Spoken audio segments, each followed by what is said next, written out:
आणि आता घेऊयात बातम्यांचा वेगवान आढावा। सुपरफास्ट महाराष्ट्र।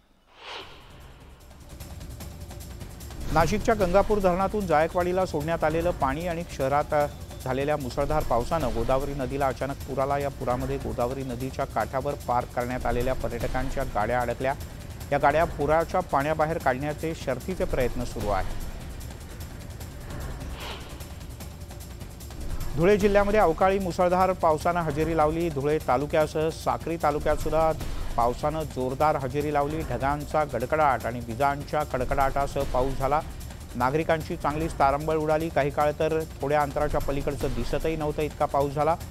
धुळे जिल्ह्यासह नंदुरबार, जळगाव आणि नाशिकमध्ये सुद्धा विजांच्या कडकडाटासह पावसाचा इशारा देण्यात आला आहे। वसईमध्ये विजांच्या कडकडाटासह जोरदार अवकाळी पाऊस झाला। या पावसामुळे खरीपातील काढणीला आलेली भाताची पिकं जमीनदोस्त झालेत तर रब्बीच्या पेरण्या वाया गेल्या आहेत। यामुळे शेतकऱ्यांचं मोठ्या प्रमाणात नुकसान झालंय। नंदुरबार शहर आणि परिसरात विजांच्या कडकडाटासह पावसानं जोरदार हजेरी लावली। नंदुरबार, धडगावसह जिल्ह्याच्या अनेक भागात पावसाच्या सरी बरसल्या। काही ठिकाणी लग्नमंडपात पाणी शिरलं त्यामुळे नियोजन कोलमडलं। दरम्यान पावसानंतर शहरातल्या प्रमुख रस्त्यांवर दाट धुकं पसरल्याचंही दिसलं। भुसावळसह परिसरात अवकाळी पाऊस झाला। पावसामुळे ऐन हिवाळ्यात पुन्हा एकदा गारवा निर्माण झाला। अचानक आलेल्या पावसामुळे मात्र नागरिकांची तारंबळ उडाली।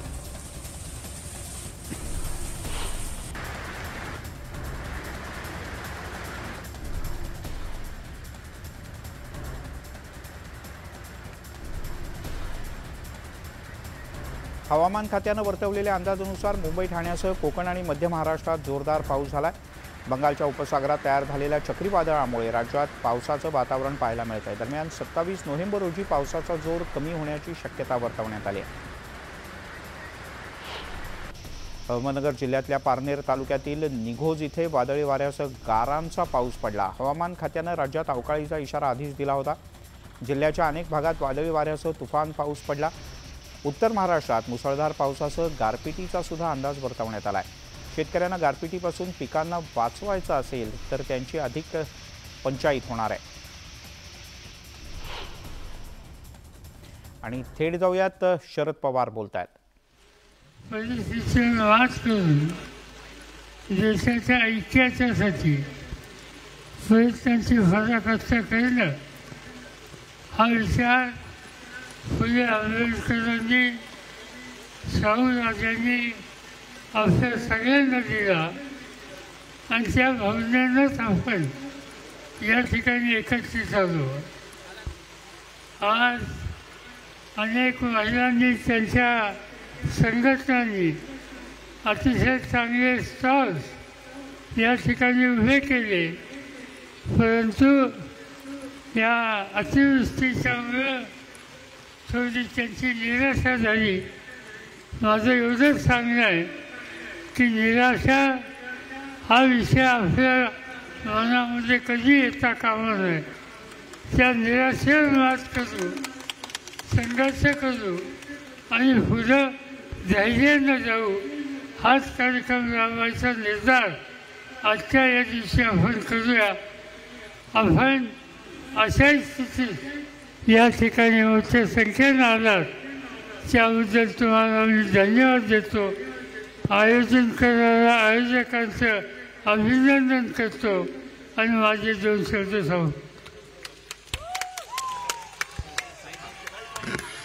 महाराष्ट्राचा बुलंद आवाज, अरे कोण आला रे, कोण आला, अरे कोण आला रे, कोण आला,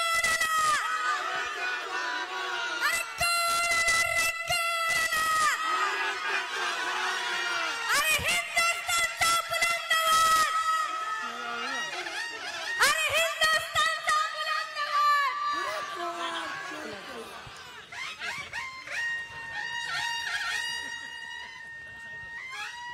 शरद पवार यांच्या उपस्थितीत सभा पार पडली।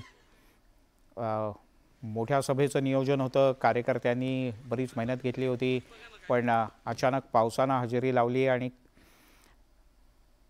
शेवटी ही सभा आटोपती घ्यावी लागली।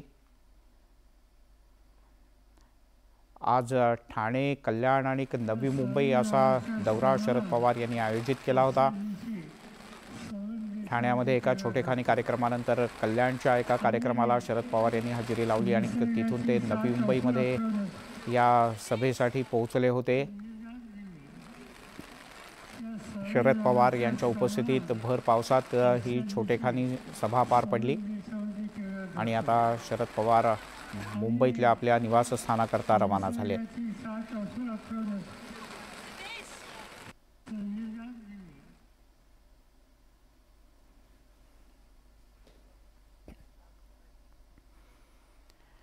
आणि आता पुन्हा एकदा बातम्यांचा वेगवान आढावा। शहापूर तालुक्यातील किन्हवली आणि डोलखाम परिसरात जोरदार पाऊस झाला। तालुक्यातील अनेक भागात वादळी वाऱ्यासह पाऊस झाला, त्यामुळे ठिकठिकाणी झाडं कोलमडून पडली। गारपिटीमुळे अनेक कौलारू घरांचंही नुकसान झालं आहे। तालुक्याच्या डोलखाम, किन्हवली, शेनवा आणि आल्यानी या परिसरात वादळी वाऱ्यामुळे काही ठिकाणी घरांचे पत्रेही उडून गेले। नाशिकच्या निफाड तालुक्यात गारपीट झाली। चांदवड, पिंपळगाव, बसवंत या परिसरात गारांचा पाऊस झाला। या गारपिटीमुळे द्राक्ष उत्पादक शेतकऱ्यांचं मोठं नुकसान झालं आहे। द्राक्ष उत्पादक शेतकरी यामुळे चांगलेच अडचणीत आलेत। काही ठिकाणी तर द्राक्षांएवढ्या मोठ्या गारा पडल्या। मनमाड, चांदवड आणि नांदगावसह नाशिक जिल्ह्याच्या ग्रामीण भागात मेघगर्जनांसह पाऊस झाला। चांदवडच्या काही भागात प्रचंड गारपीट झाल्यानं शेतकऱ्यांची तारांबळ उडाली आहे। मावळ तालुक्यात आलेल्या अवकाळी पावसानं शेतकऱ्यांनी कापणी करून ठेवलेल्या भात पिकाचं मोठं नुकसान झालंय। यंदा पाऊस मुळातच कमी आला, त्यामुळे उत्पादनात घट झाली। अशात अवकाळी पावसानं पिकांचं नुकसान आणखीन वाढलंय, त्यामुळे त्वरित पिकांचे पंचनामे करावेत आणि नुकसान भरपाई द्यावी अशी शेतकऱ्यांची मागणी आहे। मराठा समाज मागासवर्गीय नाही असं कोर्टानंच सांगितलंय, त्यामुळे शिंदे समिती बरखास्त करावी अशी आग्रही मागणी छगन भुजबळ यांनी केली। गेल्या 2 महिन्यात सापडलेल्या कुणबी नोंदींवर सुद्धा स्थगिती आणावी अशी मागणी त्यांनी केली आहे। जे बिहारला जमलं ते महाराष्ट्राला का जमू नये असा प्रश्न उपस्थित करत छगन भुजबळ यांनी जातनिहाय जनगणनेची मागणी केली। सर्वेक्षणातून जे समोर येईल ते आम्हाला मान्य असेल असंही त्यांनी सांगितलं। कोण पुढे कोण मागे जगासमोर येऊ दे असंही भुजबळ यांनी आवर्जून नमूद केलं। मला म्हातारा म्हणतोय, पण माझ्या डोक्यावरचे केस एका आंदोलनानं पिकलेले नाहीत, तर माझ्या डोक्यावर जेवढे केस आहेत तेवढी आंदोलनं मी केली आहेत अशा शब्दात छगन भुजबळ यांनी जरांगे पाटील यांना उत्तर दिलं। आमची लायकी काढली जाते, मात्र छत्रपती शिवाजी महाराज यांच्यासोबत लढणाऱ्या प्रत्येक मावळ्याची लायकी होती असंही त्यांनी नमूद केलं। तुमच्या पांढऱ्या केसांचा आता काही उपयोग नाही असं जरांगे पाटील यांनी छगन भुजबळ यांच्यावर टीका करताना म्हटलं होतं। सध्या राज्यात सुरू असलेल्या ओबीसी विरुद्ध मराठा हा वाद त्यामुळे चांगलाच पेटतोय। भुजबळ आणि जरांगे पाटील यांच्याकडून परस्परांवर अतिशय वैयक्तिक पातळीवर टीका केली जाते। भुजबळ कोर्टापेक्षा मोठे झाले का असा प्रश्न जरांगे पाटील यांनी उपस्थित केलाय। ओबीसी एल्गार सभेमध्ये छगन भुजबळ यांनी केलेलं आजचं भाषण चांगलं झालं। मागच्या वेळेपेक्षा या सभेचं भाषण अधिक गाजलं असा टोला आमदार रोहित पवार यांनी लगावला। संदीप क्षीरसागर यांचं घर कुणी जाळलं हे सरकारनं सांगितलं पाहिजे असंही त्यांनी नमूद केलं। आतापर्यंत 7 अहवाल आले, पण एकाही अहवालात मराठा समाज हा ओबीसी असल्याचं समोर आलेलं नाही। आमची लायकी नाही तर मग आमच्या पंक्तीत कशाला येता असा सवाल बबनराव तायवाडे यांनी केला। यापुढे जर आमचा अपमान केला तर महाराष्ट्र फिरू देणार नाही असा इशारा तायवाडे यांनी दिलाय। मराठ्यांना वेगळं आरक्षण दिलं पाहिजे अशी मागणी धर्मराव बाबा आत्राम यांनी केली। धनगर समाजाच्या आरक्षणाला आमचा विरोध नाही, मात्र जे आरक्षण सध्या आहे त्याला धक्का न लावता सगळ्यांना आरक्षण दिलं पाहिजे असं ते म्हणाले।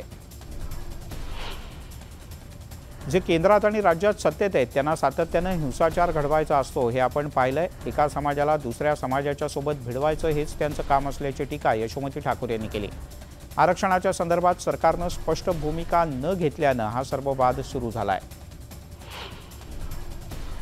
देवेंद्र फडणवीस यांनी महायुतीचा फॉर्म्युला ठरला असल्याचं वक्तव्य एका वृत्तपत्राला दिलेल्या मुलाखतीत केलं। यावर सुनील तटकरे यांनी वक्तव्य केलंय। महायुतीमध्ये कोणतेही मतभेद नसून समन्वयानं निवडणुकीला सामोरं जाऊ असं तटकरे म्हणाले। लोकसभेच्या जागा वाटपाचा फॉर्म्युला अजून ठरलेला नाही। अधिकृतपणे चर्चा होऊन बैठका घेऊन मगच जागा वाटपाचा अंतिम फॉर्म्युला निश्चित होईल आणि शिक्कामोर्तब होईल. या गोष्टीला अजून वेळ आहे असं म्हटलंय संजय शिरसाट यांनी.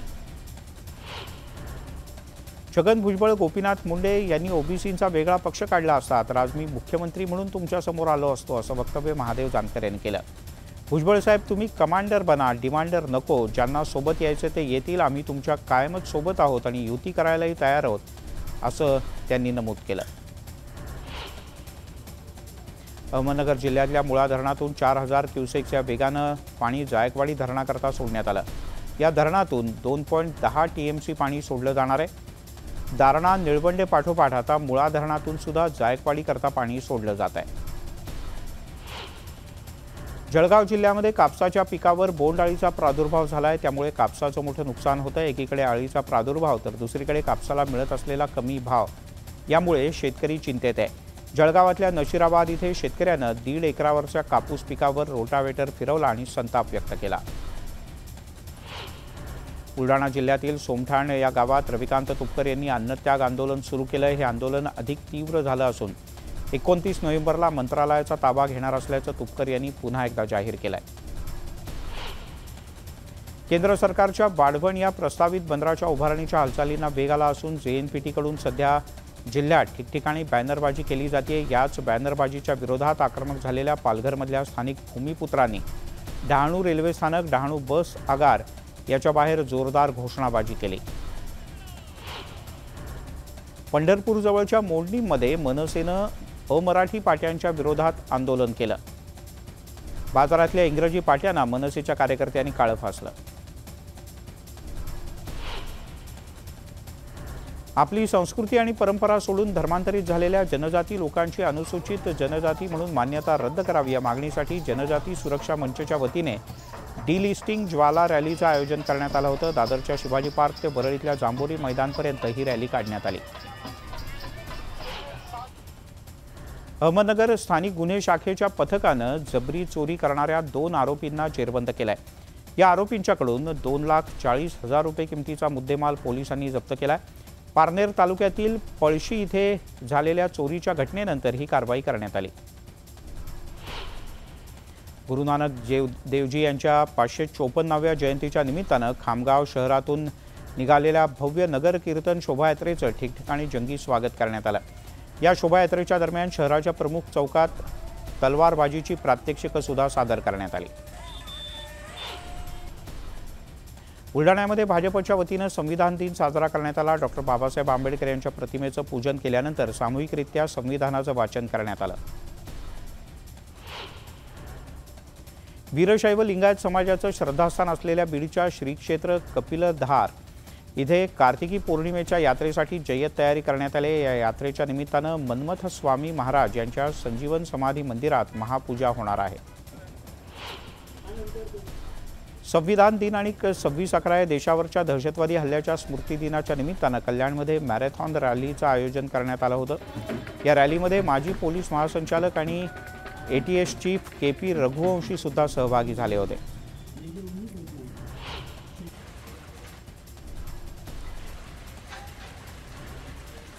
पालघर जिल्ह्यामध्ये अवकाळी पावसानं हजेरी लावली. जिल्ह्यामध्ये आज आणि उद्या पावसाचा येलो अलर्ट जारी करण्यात आला आहे. पावसाचा गवत पावली खरेदी केंद्रांना मोठा फटका बसणार आहे. कल्याणमध्ये सकाळच्या सुमारास रिमझिम पावसानं हजेरी लावली. अचानक आलेल्या पावसानं कामानिमित्त आणि मॉर्निंग वॉकला बाहेर पडणाऱ्या नागरिकांची काहीशी तारांबळ उडाली. दुसरीकडे ग्रामीण भागात भातशेतीच्या नुकसानीची भीती व्यक्त केली जाते. ओबीसी समाजाचा दुसरा महाएल्गार मेळावा हिंगोलीत पार पडला. या मेळाव्यातून छगन भुजबळ यांच्यासह ओबीसी नेत्यांनी पुन्हा एकदा मनोज जरांगे यांच्यावर जोरदार हल्ला चढवला. भुजबळ या सभेत नेमकं काय म्हणाले आणि त्याचे पडसाद कसे उमटतात पाहुयात एक स्पेशल रिपोर्ट पुढच्या थोड्याच वेळात माझी सहकारी सुवर्णासोबत.